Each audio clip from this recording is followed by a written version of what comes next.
Bonjour Martin. Bonjour. Je te remercie beaucoup de t'être prêté, disons, à l'exercice et de partager avec nous autres quelques chapitres de ta vie. Si tu aurais à te présenter brièvement, peux-tu parler de toi-même? Avec plaisir. Mon nom est Martin Robitaille. Je suis à la direction de l'école Marie-Tanguay à Cornwall, une école de 410 élèves.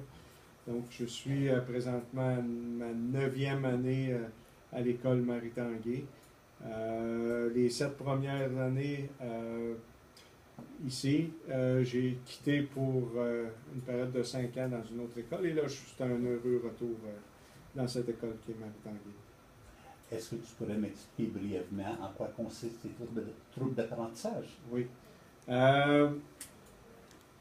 Les premiers signes où est-ce que je peux dire que j'ai mes parents ont vu des problèmes au niveau de l'apprentissage, c'est la lecture. Très tôt, là, je pourrais dire au niveau de à peu près de la 2e année, à la maternelle et en première, je réussissais quand même à bien me débrouiller, du moins c'était ce qu'on me disait. Mais vraiment, à l'étape de la 2e année, est arrivé des difficultés plus majeures en lecture. Puis là, c'est sûr que c'était moins agréable. Oui, ça franchement. Donc, j'ai eu quand même de l'appui à ce moment-là. Mais les choses ont quand même évolué dans un sens qui est plus difficile. Et c'était un passage un peu plus ardu, aller même tout mon primaire. Oui.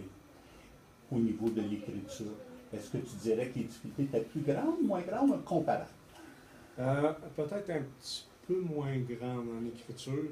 Très vite, j'ai appris, comme on disait à l'époque, en lettres attachées. Comme ça enlevait une partie peut-être de mes problèmes parce que les gens avaient de la difficulté même à me lire et moi je le savais que en écrivant peut-être en lettres attachées, je réussissais à m'en tirer un petit peu plus dans certaines situations. Mais c'était un peu moins pire en écriture, cependant. Au niveau de la rédaction, rédiger un texte, par exemple? Je pouvais avoir certaines difficultés, mais je pouvais quand même réussir. Je faisais pas des grands textes, là, c'était pas si élaboré, mais c'était plus au niveau de la lecture là, qui était vraiment difficile, et puis c'est encore un peu difficile aujourd'hui. Je m'en cache pas. Comme ça, les Harry Potter de 1000 pages, tu les savoures lentement? Non, Harry Potter, j'écoute le film. Mais j'admire ceux qui peuvent le faire quand même. Dis-moi, qu'est-ce que tu trouves qui t'a le plus aidé quand tu étais enfant, adolescent, même jeune adulte?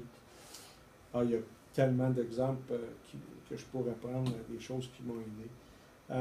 Certainement, l'aide des parents, c'est hors de tout doute, c'était la plus grande appui que tu peux avoir. Bien que mes 2 parents n'étaient pas dans le domaine de l'enseignement, donc c'est pas qu'ils étaient limités, mais il y avait leur stratégie à eux autres. Puis leur stratégie à eux, c'était l'encouragement. Jamais, dans tous les défis que j'ai eu à vivre à l'école et dans ma vie, même au quotidien, ils ont toujours été là pour moi, pour m'encourager. Puis ça, c'était certainement la chose qui m'a le plus aidé. Parce que à chaque fois qu'on faisait appel à eux, soit par des rencontres avec l'enseignante, avec des psychologues, ou peu importe, des gens qui venaient nous appuyer à l'école, ils étaient toujours présents, puis toujours très positifs. Et moi, je m'en ai servi aussi comme motivation. Je voulais leur plaire, je voulais qu'ils soient fiers de moi. Puis de cette façon, ils m'ont toujours encouragé, même si parfois c'était vraiment difficile. Donc, l'appui des parents, c'est sans doute numéro un. C'est sûr qu'au point de vue professionnel, aujourd'hui, quand j'occupe la position que j'ai, je peux voir facilement que l'influence qu'on peut avoir chez les enfants à développer leur estime d'eux autres mêmes. Quand ils ont à performer, de voir chez un enfant qui a certaines difficultés, les efforts qu'ils ont pu mettre dans leur travail, bien ça, moi, aujourd'hui, je le valorise. Tu fais un peu avec eux autres ce que tes parents ont fait avec toi. Exactement. Puis c'est une des raisons pourquoi aussi que j'occupe le poste que j'ai, c'est que je sais que je peux faire la différence dans la vie de certains enfants, surtout des jeunes qui éprouvent certaines difficultés. Je sais très bien comment ils peuvent se sentir. Je ne suis pas gêné de le mentionner parce que c'est mon vécu. Toutes les stratégies que j'ai pu prendre, parfois pour éviter la lecture,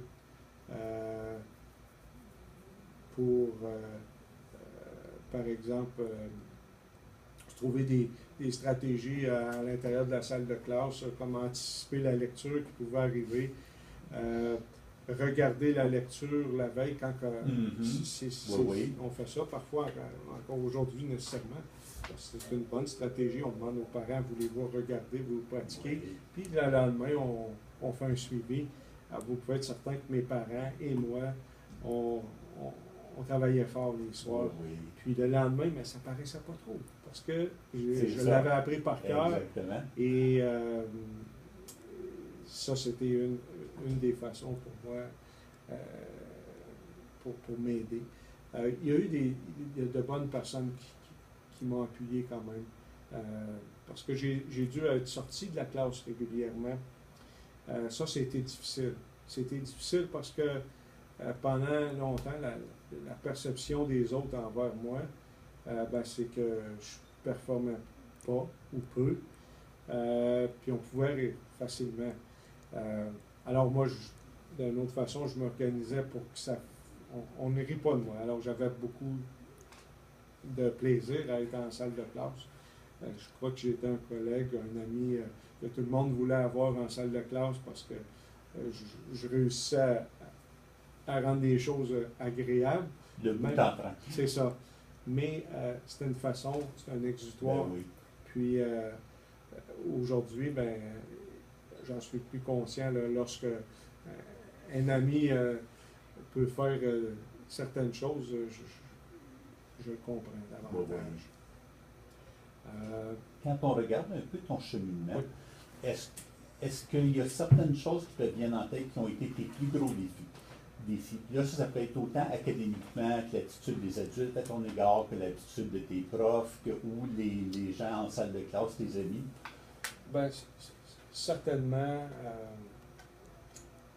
la perception des autres, quand tu es tout petit ou quand tu grandis, ça a une influence énorme. Tu veux plaire à tout le monde. Je disais tout à l'heure à mes parents, je ne voulais pas déplaire parce que je travaillais très fort. Ils ont toujours été là pour moi, pour m'encourager. Mais lorsque la pression des pères, puis on recule là, quelques décennies, mais je peux imaginer encore aujourd'hui où est-ce que aujourd'hui les performances sont encore sont davantage mis en premier plan lorsqu'on parle de rendement scolaire. Mais la pression des pairs, elle peut certainement être de plusieurs niveaux. Tu vas être aussi bon qu'eux autres. Moi, je m'étais organisé d'être aussi bon, sinon meilleur, dans certains niveaux, pour leur montrer que je sais peut-être pas lire comme toi, ou j'écris peut-être pas comme toi, mais dans certains domaines, exemple les sports, oh mon Dieu, là, tout le monde voulait. Tout le monde s'organisait pour que je sois avec eux. Mais c'était un exutoire, c'était pour moi une béquille énorme, parce que là, j'étais accepté, j'étais désiré. Ils te voulaient sur leur équipe. Exactement. Donc, on se trouve des façons à ce moment-là où est-ce que on veut plaire, on veut être Oui. perçu comme toutes les autres personnes pour juste être heureux à l'école. Ben oui, Être bien dans notre peau. Être bien dans ta peau. Exact. Est-ce qu'il y a des préjugés auxquels tu as fait face? Puis là, ça peut être autant dans le monde du travail, dans le monde universitaire ou à l'école. Comme adulte, ça me dérange plus depuis bien longtemps. Mes difficultés parfois à lire, je me casse plus la tête avec ça. J'ai développé des stratégies fabuleuses où est-ce que je n'ai plus besoin de lire parfois et je me mets quelques mots et là on peut partir pendant longtemps. Mais je me donne moi-même encore des défis, par exemple, pour la lecture, certainement. Puis je les anticipe quand même, mais lorsqu'ils arrivent, je dis presque toujours oui. Parce qu'il faut que j'aille un petit peu plus loin. Mais certainement que lorsqu'on est plus jeune, quand je parlais de l'acceptation, il y a des choses qui nous rattrapent. Parce que, par exemple, lorsque à l'élémentaire, oui, j'ai eu de la misère à lire en deuxième, en troisième, puis là, arrivé en sixième année, je ne performais pas au même niveau que tous mes amis. Donc, on me disait, à cette époque-là, on pouvait reprendre une année, on disait septième année. Puis mes parents ne voyaient pas les choses du même œil que l'administration d'école. Et on dit, non, toi, tu vas continuer, mais tu vas peut-être continuer ailleurs. Puis là, ailleurs m'a amené à développer d'autres stratégies. Une des stratégies que tout à l'heure qu'on pouvait dire, c'était la capacité de vivre des changements. Ça, c'est incroyable comment que j'ai pu développer cette capacité parce que on me demandait certaines choses à l'école que je n'étais pas capable. Il fallait que je me débrouille assez vite pour dire sur quel patin que je vais tomber. Et ça, j'ai développé des mécanismes où est-ce que je réussissais à ce moment-là à vite me repositionner. Alors, changer de groupe, pour moi, c'était pas un problème. J'ai dû changer d'école parce qu'on dit, Martin, on voudrait une autre école, mes parents. Mais là, c'était un autre groupe, une autre école, d'autres amis. Il fallait que je fasse ma place. Mais là, avec mes difficultés, je me disais, comment je vais faire? Bon, mais là, je m'en tirais comme j'étais impliqué dans certaines choses. Alors, où est-ce que je pouvais tout être impliqué? Mon nom était partout. Partout. Donc, ça faisait mon affaire. Ben oui.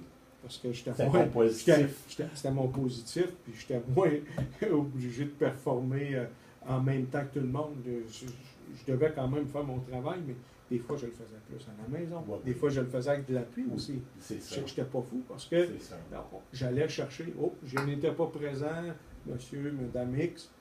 Puis j'avais des explications. Je l'avais souvent un à un. Alors là, j'étais capable un petit peu plus de retomber sur mes patins puis performer. Donc ça, c'est une stratégie que, à la longue, ça a porté fruit. Donc, auprès des enseignants aussi, je dois dire que il y a eu toute une... OK, c'est beau. Nous allons prendre brièvement une pause et on va vous revenir. Excuse-moi. Garde l'idée. Oui, OK.